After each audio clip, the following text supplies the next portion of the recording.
Sebelum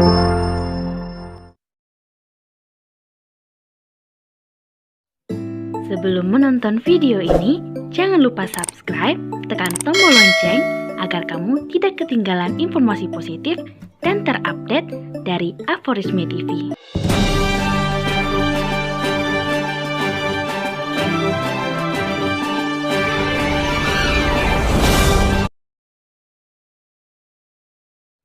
Panduan penyelenggaraan pembelajaran tahun ajaran baru di masa pandemi COVID-19. Menteri Pendidikan dan Kebudayaan Republik Indonesia Nadiem Makarim memaparkan rencana pembelajaran terkait tahun ajaran baru untuk PAUD, SD, SMP, SMA, hingga perguruan tinggi. Nadiem menyebutkan bahwa aturan pembukaan sekolah secara bertahap hanya dikhususkan untuk zona hijau. Namun, perguruan tinggi di zona hijau belum diperbolehkan melalui perkuliahan secara tatap muka.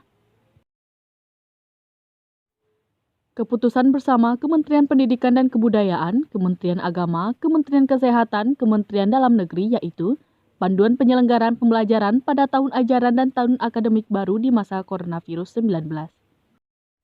Kesehatan dan keselamatan peserta didik, pendidik, tenaga kependidikan, keluarga dan masyarakat merupakan prioritas utama dalam menetapkan kebijakan pembelajaran.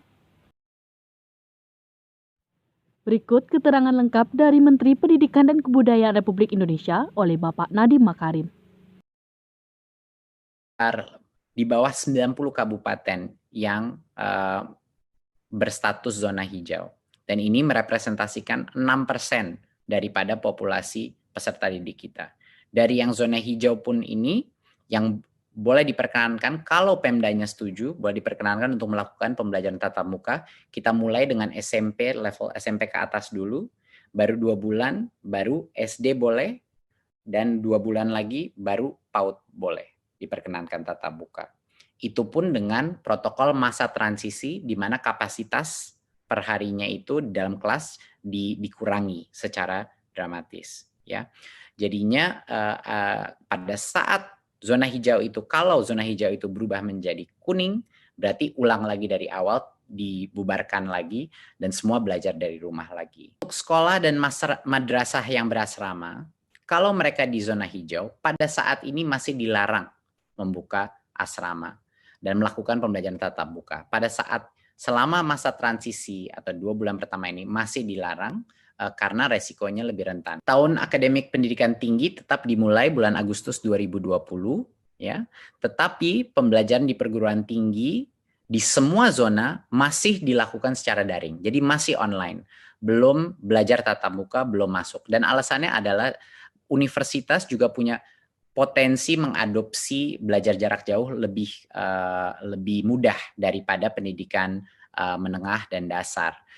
Jadinya untuk saat ini, karena keselamatan adalah yang nomor 1, saat ini semua perguruan tinggi masih melakukan secara online. Sampai kalau ke depannya mungkin kebijakan yang berubah, tapi untuk saat ini belum berubah. Jadi masih melakukan secara daring.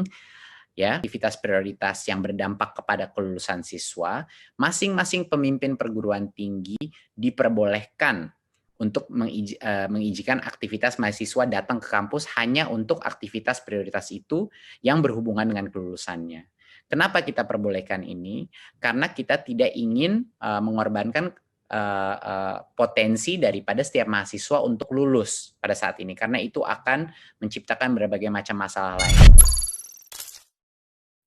Seperti yang saya telah informasikan sebelumnya, tahun ajaran 2020 dan 2021 itu tidak berubah jadwalnya, tetap saja pada bulan Juli 2020, ya. Tapi jadwal itu tidak berdampak kepada metode apa pembelajaran yang ada, maupun daring ataupun tatap muka.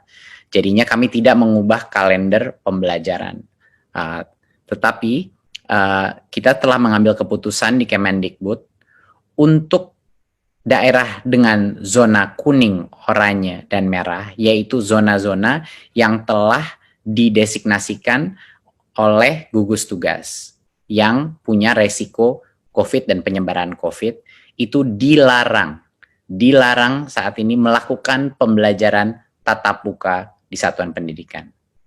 Jadinya, untuk zona-zona yang merah, kuning, dan oranye ini merepresentasikan pada saat ini 94% daripada peserta didik ya di pendidikan dini, dasar dan menengah. 94% daripada peserta didik kita tidak diperkenankan untuk melakukan pembelajaran tatap muka. Jadinya masih belajar dari rumah.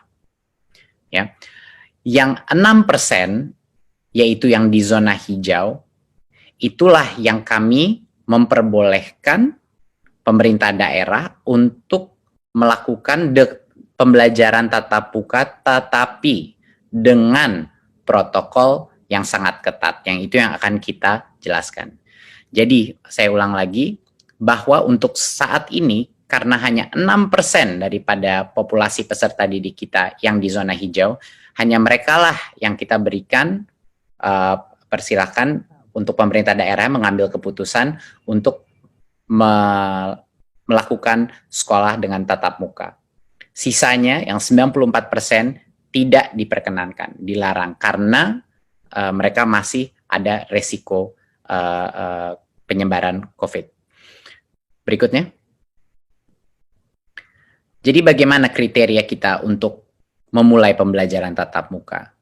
Tentunya dari seperti yang saya paparkan tadi, pertama harus zona hijau, dan itu penetapannya ada di gugus tugas, dan nanti akan diperjelaskan juga dengan kepala gugus tugas apa yang dimaksudkan zona hijau, kuning, dan oranye.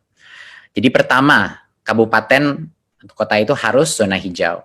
Kedua, Pemda harus memberikan izin, jadi Pemdanya pun harus setuju.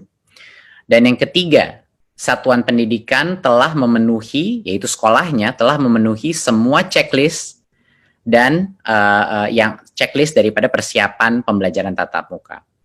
Pada saat ini semua tiga langkah pertama untuk kriteria pembukaan, sekolahnya boleh mulai pembelajaran tatap muka.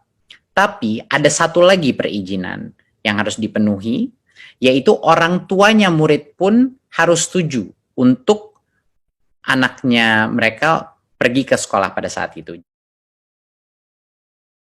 Terima kasih telah menyaksikan Breaking News Aforisme TV. Saksikan terus channel Aforisme TV untuk mengetahui berita terbaru dan terupdate lainnya.